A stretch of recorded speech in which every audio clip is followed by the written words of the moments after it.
Le thème est: que se passe-t-il dans la nuit pendant le sommeil? Donc, c'était simplement parce que cet homme-là avait le goût d'accélérer sa libération, d'être au centre de sa création, C'est presque comme si elle reçoit un soin énergétique pendant la nuit. qui éclaire tous ces éléments, toutes ces possibilités-là et toutes ces lignes de temps-là. Donc, Oui. comme si cette essence-là, cette lumière-là, c'est pour la mise en lumière. C'est dur pour le corps, mais quand même, c'est très bénéfique pour son évolution.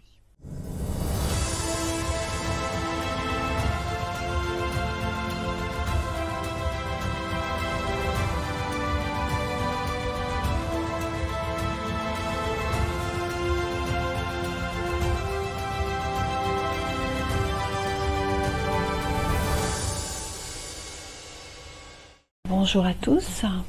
Aujourd'hui, on est en présence de Emilia et d'Emma et nous allons faire une petite exploration. Le thème est: que se passe-t-il dans la nuit pendant le sommeil?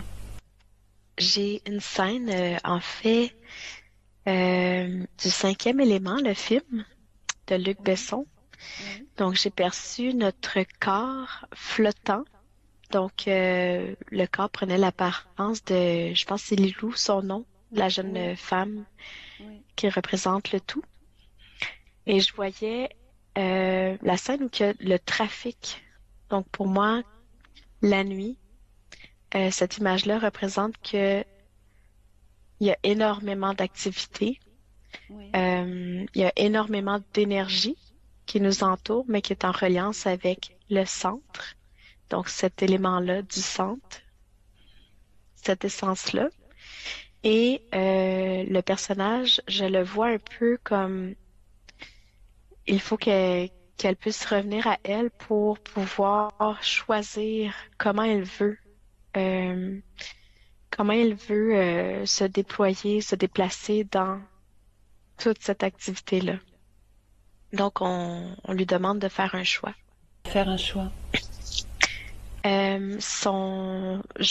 Le soi supérieur, Donc en fait, c'est comme si le soi supérieur demandait de faire un choix à la personne qui est en sommeil, et dans certains endroits ou des choses comme ça, si j'ai bien compris. oui, et je le perçois un petit peu la façon que je vois le trafic ou les énergies qui défilent alentour d'elle. Euh, c'est aussi un lien un peu avec la matrice, donc les lignes ou le grillage, les possibilités. Donc, D'accord. Emilia. Alors moi, quand tu as dit la nuit, j'ai perçu comme un écran de télé, comme tu sais, les écrans de télé à l'ancienne où ça grésille, où tu vois des points blancs, des points noirs comme ça, et comme un son brouillé comme ça un peu. En rapport avec notre cerveau biologique en fait. Oui, oui, oui. Donc là, c'était vraiment comme si ça se met en stand-by complètement, Et s'arrête. oui, oui. Alors, continuez à explorer ça. Qu'est-ce qui se passe pour la personne à ce niveau-là, avec tout ce que tu viens de dire, quand tout est brouillé comme ça? Et je reviens vers toi, Emma.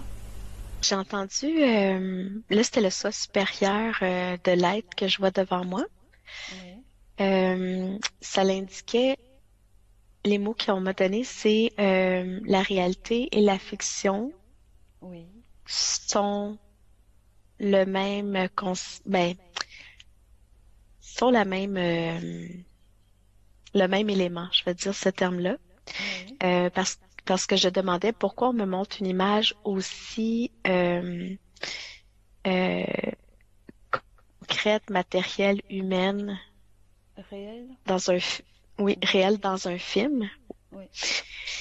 Et c'est ça, on me parlait de la croisée entre la réalité et fiction. Donc, les deux s'inversent.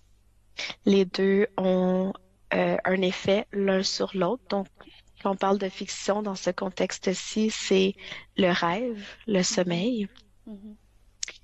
Et j'ai demandé pourquoi on montre le film de Luc Besson. On m'a mentionné où il y a eu un focus sur Lilou, le cinquième élément. Donc, c'est la lumière, l'essence, Oui, qui est le projecteur, la lumière qui éclaire tous ces éléments, toutes ces possibilités-là et toutes ces lignes de temps-là. Donc, oui. comme si cette essence-là, cette lumière-là, c'est pour la mise en lumière. J'ai entendu le mot comme la réparation et la guérison, ainsi que c'est saccadé un peu ce que j'entends, mais bon, les clés. Les clés? Les clés. Donc, Ouais.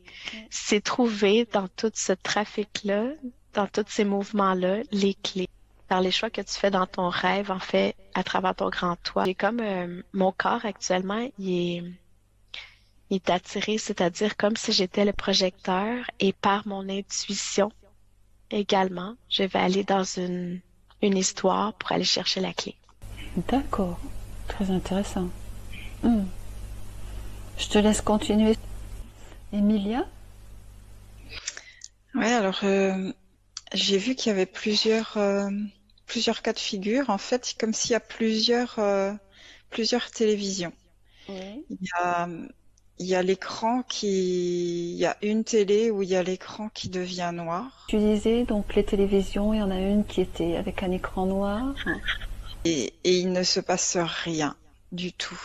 D'accord. Et les autres télés à côté, c'est comme si la personne, ce qu'elle va aller regarder, où elle va être attirée, ce qui passe à la télé, sur quelle télé Ouais. elle va aller focaliser en fait son attention. Mais je vois qu'il y a autre chose. Il y a l'espace où il n'y a pas de télé et la personne, elle est libre de vivre comme si c'était plus réel Oui. et qu'il n'y avait pas vraiment justement de film, d'histoire, mais que c'est vraiment quelque chose de beaucoup plus réel. Ça rejoint un peu ce que Emilia disait, Emma. Emma disait, par rapport à des situations. C'était la réalité, mais en fait, ça se rejoint un peu. C'est comme si c'était un calqué, d'une certaine manière. C'est le soi supérieur qui demande à la personne ce qu'elle veut faire, si j'ai bien compris. Il y a plusieurs possibilités. Donc dans les deux cas, chez Emma et chez toi, ça revient, ça j'ai l'impression. En fait, c'est où la personne, elle va être attirée, où elle va avoir envie d'aller soit regarder quelque chose, soit être beaucoup plus dans le réel. Ouais. Est-ce que tout ça, ça dépend d'un niveau de conscience ou pas? Pour moi, quand elle regarde les écrans de télé, elle n'est pas tellement consciente. Elle va là où elle est attirée, où elle voit quelque chose qui lui plaît et elle va se diriger vers cet écran-là. Est-ce que ça pourrait être en rapport avec ce qu'elle aurait vécu dans la journée ou vu dans la journée, comme s'il y a des résonances qui se créent par rapport à ça ou pas? Pour moi, oui, c'est comme des scènes qu'elle, qui se rejouent en fait de choses qui existent en elle. Je vais essayer de synthétiser parce Ouais. qu'on m'envoie plein d'images de parallèles avec d'autres films, dont Truman Show. Donc, je vais revenir avec cette essence-là au centre. En fait, je la vois à deux états, l'état jeune âme et l'âme mature. Donc, jeune âme, je la vois plus explorer. Donc, je la vois dans la légèreté également. Et ce qu'on me renvoie, c'est qu'il y a le concept Jour de la marmotte ou Truman Show.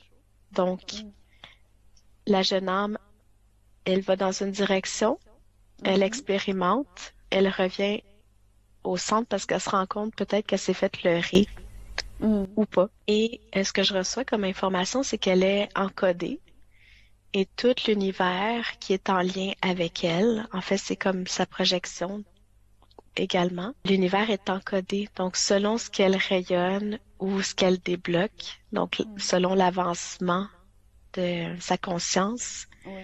elle attire également des leurres ou des situations qui font en sorte que elle doit revenir à la case départ. Mm. Quand on prend l'âme plus mature, quand je dis mature, c'est vraiment l'âme que finalement qui a conscientisé, c'est quand même un terrain de jeu Oui. et qu'elle peut avoir potentiellement ou elle peut prendre le chemin d'une mission. Donc là maintenant, elle prend le jeu au sérieux. Oui.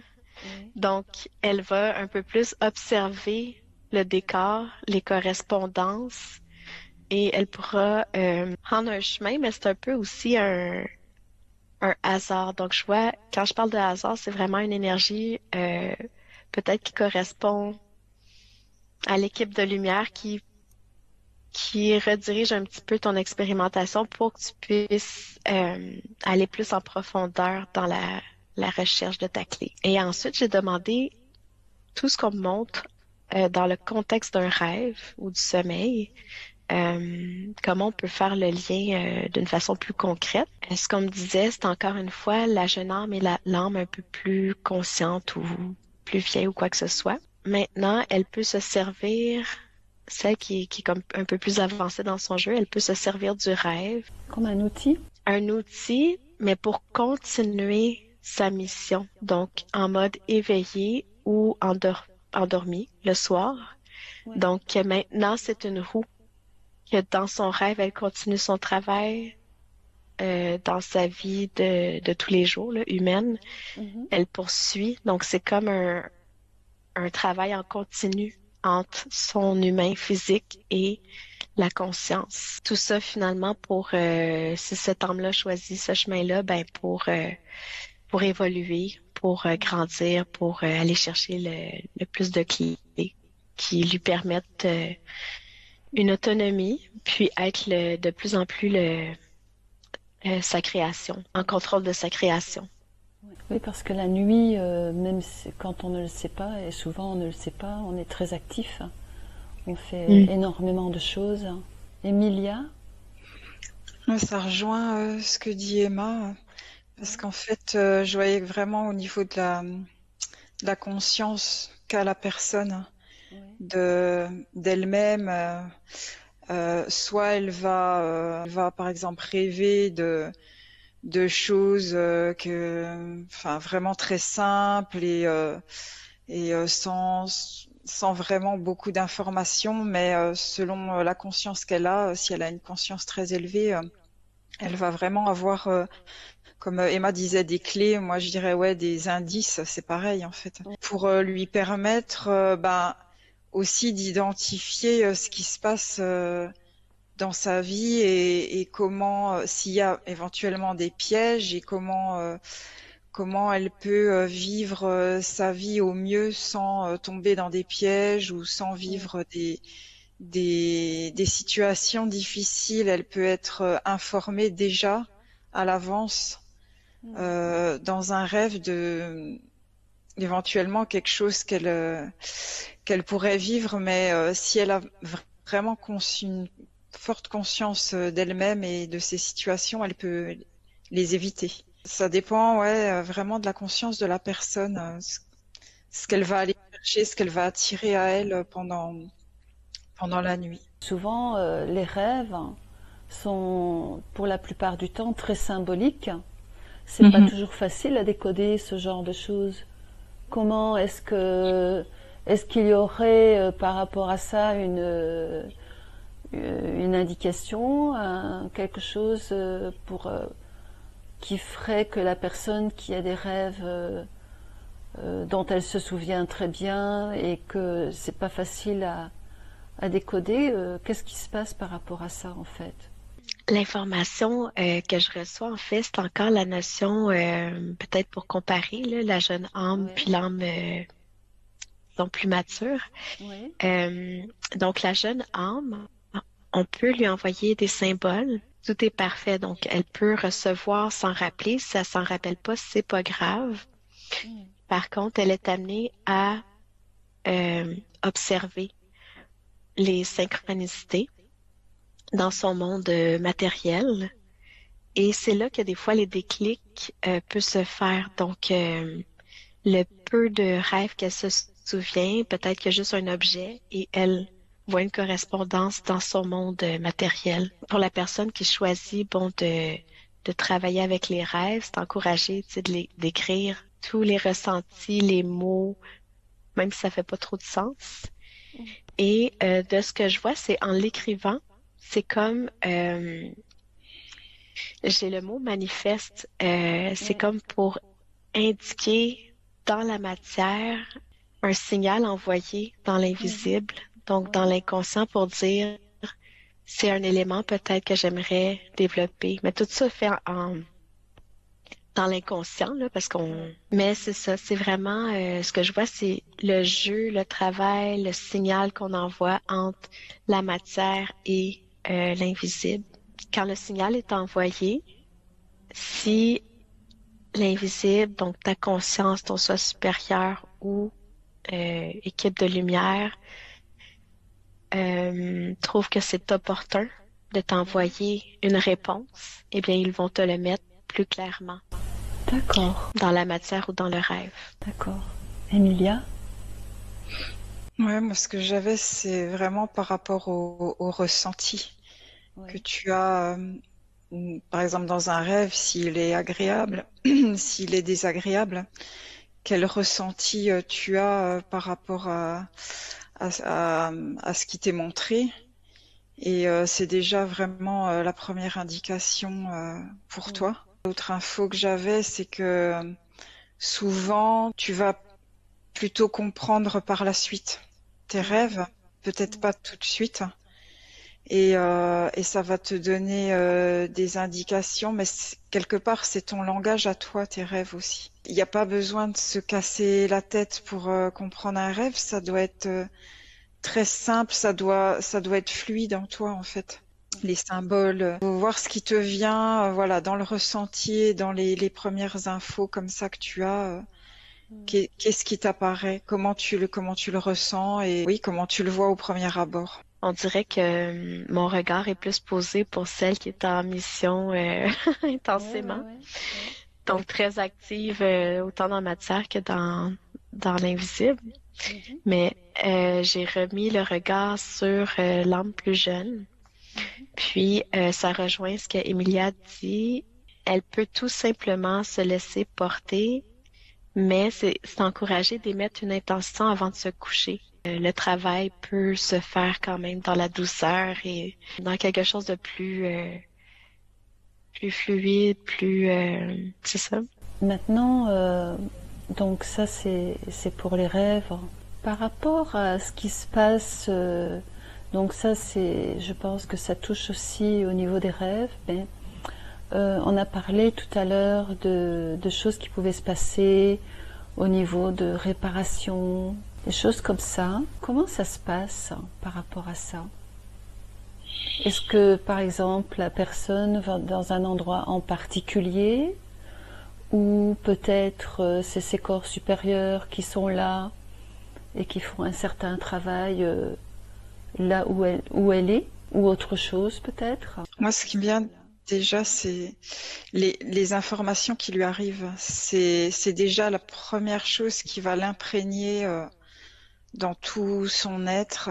La première chose, c'est les informations qu'elle reçoit qui vont lui permettre comment dire, d'avancer, peut-être pas de guérir comme ça, mais déjà de comprendre. Comprendre par exemple un aspect négatif d'une situation. Donc c'est déjà une première évolution c'est pas une guérison, mais c'est un premier pas pour déjà comprendre et monter juste un cran au-dessus. Je perçois encore l'âme au centre. Donc le mot j'avais, c'est il n'y a pas d'espace, il n'y a pas de temps. Donc si la personne reçoit une forme de guérison, là on peut parler de soit émotionnelle, corporelle ou quoi que ce soit, une régénération. je la vois au centre, puis c'est vraiment ces cellules, je les vois pétiller. Donc, comme si c'était un code, une fréquence qui est envoyée, reçue, une énergie. Mhm. Et ces cellules répondent à cette énergie-là. Moi, j'ai oublié ce que la deuxième Mhm. partie. Ah Ouais, oui, vas-y. je me souviens là. En fait, c'était par rapport au mode, c'est plus doux ou plus rapide, là, plus intense ou plus fluide, Oui. en quête, en termes d'avancement dans sa mission, dans sa guérison, quoi que ce soit. Mhm. Ben, en fait, c'était simplement que je me disais pourquoi l'autre âme est plus dense, plus intense, plus tu sais, en travail. Oui. Donc, c'était simplement parce que cette âme-là avait le goût d'accélérer sa libération, d'être au centre de sa création. Emilia. Ouais, moi j'avais deux cas de figure. J'avais le cas où elle est vraiment en contact avec son moi supérieur et c'est presque comme si elle reçoit un soin énergétique pendant la nuit. Et alors elle va se sentir super bien, voilà, pleine d'énergie. Oui. Et j'ai un autre cas de figure où en fait elle va vadrouiller dans plein d'endroits et avoir plein d'informations et se sentir très fatiguée, par exemple, le lendemain. Pourtant, c'est quand même bénéfique pour elle parce que elle a quand même, enfin, elle a été en contact avec de nouvelles informations Oui. et c'est comme tu sais, un mise à jour, un update et c'est pas facile. Mais c'est dur pour le corps, mais quand même, c'est très bénéfique pour son évolution. D'accord. Intéressant. Est-ce que l'essence de la personne, on peut dire que c'est elle qui montre tout ça? J'ai l'impression quand même que, je ne sais pas si c'est les essences de tout le monde, mais j'ai comme l'impression qu'il y a certaines essences qui aiment beaucoup voyager, bouger, ou est-ce que c'est une idée? Certaines essences, donc ça me ramène au concept jeune essence, c'est celle qui est Mhm. plus dans l'action. L'essence qui est comme plus dans l'action, je vois vraiment comme on me monte au centre, une lumière, puis plein de cartes du ciel qui la collent. Donc, elle a beaucoup d'origines diverses. Donc, elle est exploratrice en même temps, mais c'est dû un peu au fait qu'elle a beaucoup de vécu, puis elle souhaite, elle a comme le goût pour encore plus évoluer, mais je la vois vraiment s'expandre en même Mhm. temps. Depuis tantôt, on me montre des essences qui semblent en contrôle, qu'elles soient jeunes ou plus Oui, matures. oui. Mais après, j'ai demandé, il y a certaines essences qui semblent être sous emprise. Mhm. Puis là, maintenant, on m'a montré comme plein de cordes. Donc oui, j'ai vu une essence qui était pas en possession d'elle-même. Puis Mhm. il y a une énergie plus sombre Mhm. tu sais, qui a lancé un peu partout dans l'histoire. Et Mhm. également qu'elle a aucun contrôle. Donc c'est un peu pour ça que c'est encouragé finalement de mettre de la conscience sur les possibilités du Mhm. rêve, du sommeil, puis qu'on peut aller à notre rythme quand même. Donc, soit aller par la douceur, les soins ou quoi que ce soit, et quelques intentions, ou aller vraiment d'une façon plus missionnaire pour montrer que oui, il y a certaines âmes qui sont prises. Mhm. D'accord, Emma. Emilia. Mm. Alors moi, l'impression que j'avais là, c'est que l'essence, c'est comme si elle suit le corps astral. Enfin, c'est ce que je vois, mais voilà, je sais pas si c'est juste, mais c'est l'info que j'ai. Mhm. Et c'est comme si ben si le corps astral il part pas en voyage la nuit, ben l'essence non plus, elle reste avec. Quelle est la raison? Pourquoi Mm. est-ce que l'essence dépend de ça, du corps astral? Est-ce que l'essence dépend du corps astral? Elle le suit. Elle dépend pas de lui, mais elle le suit. Est-ce que c'est dans certains cas ou c'est pour tout le monde? Ce que j'ai actuellement, c'est une grosse boule à l'intérieur de mon plexus solaire, Mhm, comme si je ressens un boulet mhm, métallique mhm, et comme si on voulait me figer mhm, pour que je reste dans ma position sommeil, donc vraiment sur la terre. mhm, Euh, Puis je vois l'essence qu'on me montrait tantôt qui était libre dans son univers. Là, elle est dans une chambre froide. Elle est posée sur un lit. On voit que son corps s'est inanimé. mhm, Donc, c'est comme si une énergie externe l'avait figée. mhm. Donc, elle a plus les possibilités pour pouvoir évoluer, pour pouvoir faire son chemin de libération. Ouais, pareil, moi, je voyais que la personne, si elle est comme, ouais, clouée au lit, quoi, hein. Mm, mm, Elle s'évade pas. Enfin, t'as le corps astral qui est là, l'essence qui est là, et Mm, c'est comme si, c'est un peu une prison, quoi, mm. prisonnière dans le corps physique, hein. prisonnière et sans vie. Mm. Est-ce que ça serait en rapport avec ça quand on entend des gens qui disent moi je ne rêve pas? J'ai non tout de suite. Mhm. Pour certains cas, oui. Mm. D'autres, c'est plus une croyance Mm. parce qu'ils travaillent pendant la nuit. Oui, oui, oui, oui, oui. Mhm. Certains, ouais, n'ont pas la mémoire de ce qu'ils ont vécu la nuit, Mm. mais certains ne voyagent pas la nuit. Donc il se passe beaucoup de choses la nuit finalement. Et même si, enfin, il y a beaucoup d'activités à l'extérieur du corps, il peut rester, voilà, cloîtré dans le lit, alors qu'en fait, à l'extérieur, il y a plein de choses qui se passent.